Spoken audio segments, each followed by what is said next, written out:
Hi, Nick from Amaze Things here with a weird tale from history. Today we're looking at a real oddity from the annals of the past, the Dancing Plague of 1518, an event so unusual it could almost be the plot of a Hollywood film. Historical context.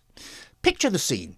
The year is 1518. The place, Strasbourg, a city straddling the River Rhine in what is now modern-day France. It was a grim time, filled with hardship and strife. Famine, disease and poverty were rife, and the citizens lived with a constant feeling of dread. The outbreak. And then, out of this gloom, a bizarre event started. In July, a woman named Frau Troffier began to dance. But this was no regular dance.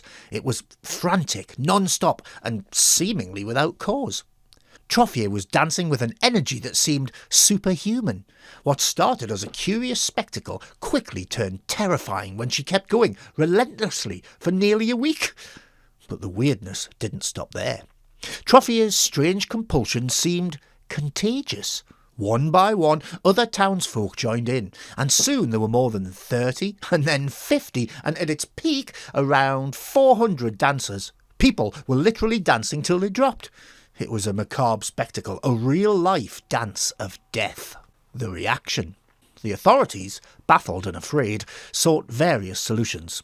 Physicians ruled out astrological and supernatural causes, concluding this was a natural disease caused by hot blood, but their attempts to cure it only fanned the flames. I bet you can't guess what the experts prescribed as a cure. OK, we've got hundreds of people dancing about like idiots. Some of them are dying. I know. More dancing. Yep. They believed if the dancers kept at it long enough, they would eventually tire out and the plague would cease.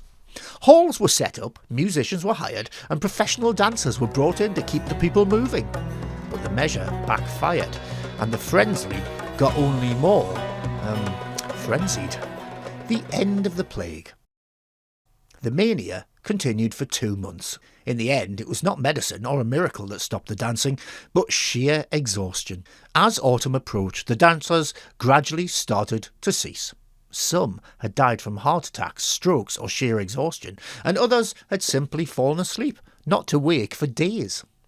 Theories. So what caused this bizarre phenomenon? I mean, in the 90s we had raves, but this is another level. The dancing plague of 1518 remains a mystery. Theories have ranged from mass hysteria, born out of the extreme hardships of the time, to ergotism, a condition caused by consuming bread made from rye flour infected with a particular fungus. This fungus has effects similar to that of LSD, leading some to believe it may have induced the collective hallucinatory dance. Conclusion. But no theory has been proven, and the dancing plague stands as one of the most unusual incidents in history, a tale of a time when a town danced to the brink of disaster. So next time you find yourself dancing like no one's watching, spare a thought for the dancers of Strasbourg in 1518. I hope you enjoyed today's History Mystery. If so, please subscribe by clicking the logo here. Thank you for watching, and I hope to see you again soon on Amaze Things. Stay amazing.